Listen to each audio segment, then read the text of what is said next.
চট্টগ্রামে আগুন জ্বলছে, বিপিএল আগুন জ্বলছে, চিটাগং কিংস টাকা পয়সা দেয় না, এরকম বক্তব্য। জানার চেষ্টা করবো আসলে ঘটনা কি। সামির কাদের চৌধুরীকে আমি লাইনে আনার চেষ্টা করবো। তিনি কল করেছেন, আমি কল করেছিলাম, মিস করেছিলেন। সামির কাদের চৌধুরী। সামির ভাই, আসসালামু আলাইকুম। সামির ভাইয়া, প্রিভিয়াসলি আমি আপনার সাথে কথা বলেছিলাম, এন্ড আপনাকে আমি বলেছিলাম সামির ভাই যে একটা ইন্টারভিউ আমি আপনার করতে চাই ফোনে। Thank you so much Samir ভাই, আপনি আমার কলটা মিস করেছেন, আবার কল ব্যাক করে এসেছেন। সো থ্যাংক ইউ যে এইরকম একটা ইস্যু যেখানটায় আপনার দল নিয়ে অনেক সমালোচনা হচ্ছে, অনেকেই আসলে এই ব্যাপারগুলো নিয়ে কথা বলতে চায় না, বাট আপনি ওপেন হয়েছেন, ব্যাপারগুলো ক্লিয়ার বা ক্লারিফিকেশনের জন্য আসলে আপনার দরকার ছিল। সামির ভাই, আমি কয়েকটা স্পেসিফিক বিষয় জানতে চাই। তার একটা হচ্ছে কিছুক্ষণ আগে একটা ইস্যু এসেছে, সেটা নিয়ে আমি পরে যাচ্ছি। একটু আমি শুরুর ইস্যুটা যেটা আমি জানতে চাই, ডেইলি স্টার একটা রিপোর্ট করেছে, বাংলাদেশের নামী এবং সবচেয়ে প্রভাবশালী দৈনিকগুলোর একটা। সেখানটায় যে রিপোর্টটা এসছে সেখানটা আপনি বলেছেন, I don't pay Emon because of personal reasons, my money doesn't grow on trees. আপনি ব্যক্তিগত কারণে ইমনকে পে করেননি এবং আপনার টাকা গাছে ধরে না।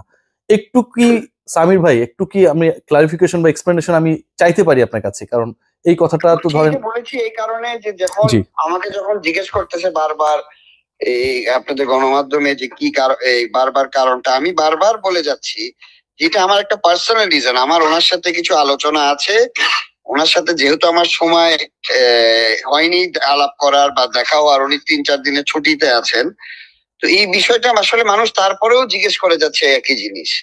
তো আমি ওই কারণেই বলছি যে ভাইয়া আমার তো টাকা, এটা আমার কষ্টের টাকা, তো আমার টাকা আমি কোথায় দিব না দিব এটা তো আর গাছে ওঠে না। আমি এটার একটা এক্সপ্লেনেশনের মাধ্যমে আমি দিব।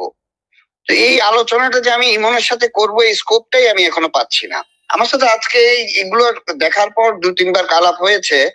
ও আমাকে শুরুতেই বলেছে যে ও আগামীকাল আসবেন, পরে একটু আগেও আবার আলাপ করেছে যে ভাইয়া এইগুলা হচ্ছে, এগুলা কিন্তু আমি কোনোভাবে এগুলা কোনো কিছুর সাথে জড়িত না। তাহলে কে জড়িত সামির ভাই? এই কথাগুলো কে বাইরে আনছে?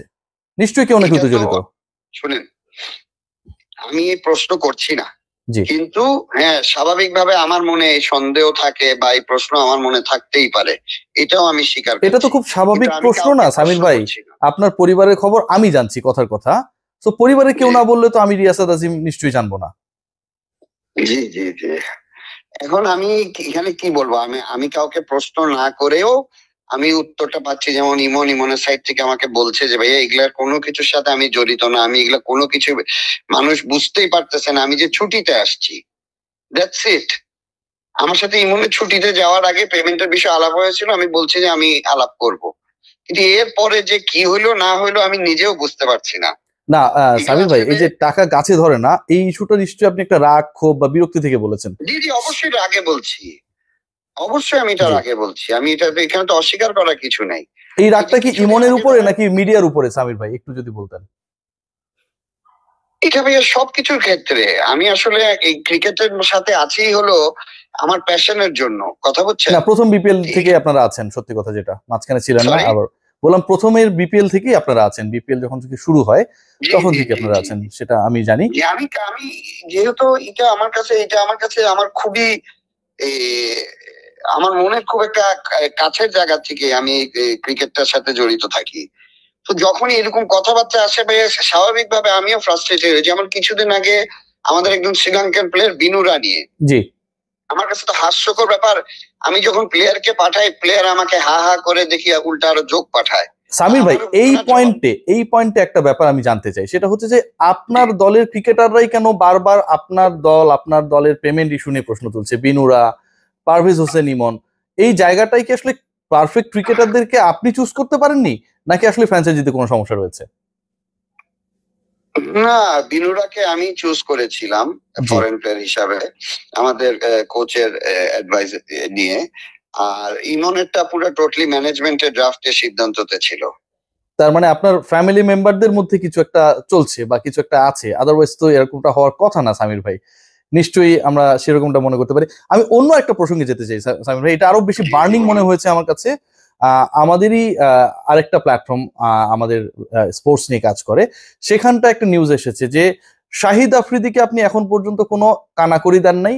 19 তারিখে তার বাংলাদেশে আসার কথা, দ্বিতীয় ফেজে, সেটাও তিনি আসতে পারেন নাই, বা আপনি বা আপনারা তার সাথে কোনো যোগাযোগ করেন নাই, সে পেমেন্ট ইস্যু নিয়ে তার এজেন্টকে জানিয়েছে, তার এজেন্ট মিডিয়ায় সেটা বলেছে, এই ব্যাপারটা কতটুকু সত্য? শাহিদ আফ্রিদির পেমেন্ট কেন আটকে গেল? আমি এটা কোনোভাবে যখন আমি এটা শুনেছি, আমি তার সাথে ইভেন আজকে 2-3 ঘন্টা আগেও আমার তার সাথে আলাপ হয়েছে। উনি আগামীকাল রাত্রে বা পরশুদিন সকালে বাংলাদেশে পৌঁছাচ্ছেন। আর যেটা 19 তারিখে আসার কথা, উনি এটাকে চেঞ্জ করে যখন 22 তারিখের দিকে করেছেন, তখন চিটং এ যাওয়ার কোনো মানেই হয় না। তখন আমার চিটং এ কোনো অ্যাক্টিভেশনের কাজ ছিল না, প্লাস আমাদের ফিক্সারটা খুবই খুবই প্যাক ছিল, তো ওখানে আমাদের কোনো অ্যাক্টিভেশন কাজ করার কোনো স্কোপই ছিলেন না। সে কারণে আমাদের সিদ্ধান্তটা হয়েছে যে উনি ঢাকার লেক থেকে আবার জয়েন করবেন। আপনি তার ফোন ধরছেন না, আপনারা কোনো পয়সা দেন নাই, এই ব্যাপারটার ব্যাখ্যাটা কি সামির ভাই? মানে এটা কতটুকু সত্য? আমার সাথে তার যে আলাপ আলোচনা হচ্ছে, মেসেজ হচ্ছে, এটা আপনি দেখে নেন। আমি আপনাকে স্ক্রিনশট দিয়ে দেই, আপনি নিজেই দেখে নেন। অবশ্যই সামির ভাই এই স্ক্রিনশটটা নিশ্চয়ই আমাকে দেবে, এবং আমি এই রিপোর্টটা একটু পরে যখন আপনারা দেখছেন সেখানটা স্ক্রিনশটটা আমরা এঁটে দিব, তাহলে আমার কাছে মনে হয় যে অনেকটা কনফিউশন দূর হবে। আমরা আশা করতে পারি যে এই ব্যাপারগুলো আসলে দ্রুত সলভ হওয়া দরকার। সামির ভাই, টাকা পয়সা কি বাকি আছে আফ্রিদির ক্ষেত্রে? সামির ভাই একটু জাস্ট যদি বলতেন, এত কথা হলো। আমার সাথে আসলে এইটা আমার আর আফ্রিদির ব্যাপার, উনি তো এখন কোনো প্লেয়ারও না। আপনি প্লেয়ারেরটা জিজ্ঞেস করেন, ওটা তো আমি আপনাকে খুললা বলছি। আফ্রিদির বিষয়টা I don't think he will also like me discussing it here. আফ্রিদির এজেন্ট কেন বলছে সামির ভাই? আপনার ধারণা কি? আমার এটা কোনো আইডিয়াই নেই। আফ্রিদির কোন এজেন্ট বলেছে এটার ব্যাপারে আমার কোনো আইডিয়াই নেই। এইগুলোর কারণে কি আপনাদের ইমেজ কিছুটা হলো ড্যামেজ হয়েছে সামির ভাই? কারণ আপনি চট্টগ্রামের একটা প্রভাবশালী, আমি আপনাকে বললাম না শুরু থেকে আমার এই বিষয়টা একটু ফ্রাস্ট্রেটিং লাগছে। আমি তো কিছুক্ষণ আগে এটা বললামই। আর জিনিসটা পরিষ্কার করার জন্য যখন তারা সামনেই দেখবে, তখন দুধ কা দুধ পানি কা পানি অবশ্যই হবে, ঠিক না? অফকোর্স, মানে দুধ কা দুধ পানি কা পানি, মানে যেই ইস্যুস গুলো এসছে, যেভাবে এসছে, সেটা হয়তো এরকমটা না, আমরা ফাইনালি আশা করতে পারি, তাই তো সামির কাদের চৌধুরী? যে আফ্রিদিও থাকবে, ইমনও থাকবে, সবকিছুর সমাধান একটা হবে, আমরা আশা করতে পারি। ইমন তো আগামীকালকে বোধহয় দুপুরের দিকে আসছেই ঢাকাতে।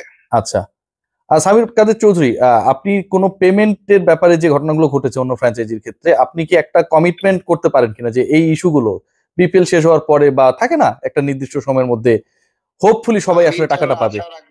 আপনারা যদি চান আমি গণমাধ্যমের সামনে এসে সব পরিষ্কার দেখিয়ে দিতে পারি বিপিএল এর শেষে। ওকে সামির কাদের চৌধুরী, আমরাও সেটা চাই। আপনাদের মতো মালিকরা যারা আছে তারা যেন আসলে এই কমিটমেন্ট গুলো রাখে।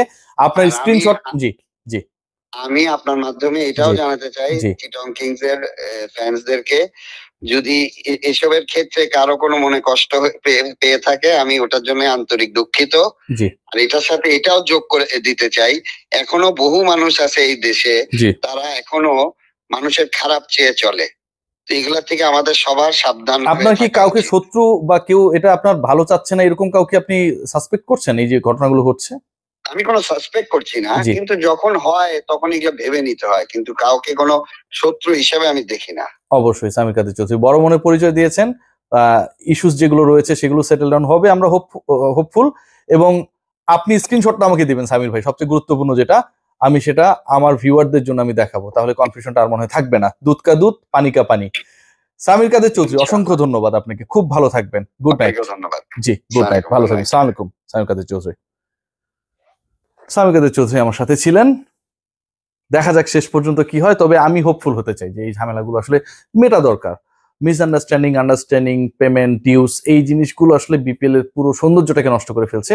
পারভেজ হোসেন ইমন, সামির কাদের চৌধুরী, শাহিদ আফ্রিদির এই যে ত্রিপক্ষীয় ঘটনা ঘটেছে, একটা ব্যাপার ক্লিয়ার, কিন্তু কোনো একটা জায়গায় সমস্যা রয়েছে, না হয়তো বাইরে আসার কথা না। একটা ফ্যামিলিতে যদি আসলে ভালো বন্ডিং থাকে, সেখানকার টুকটাক মনোমালিন্যগুলো আসলে বাইরে আসার কথা না, তারা সবসময় সেই বন্ডিংটাই শো করবে।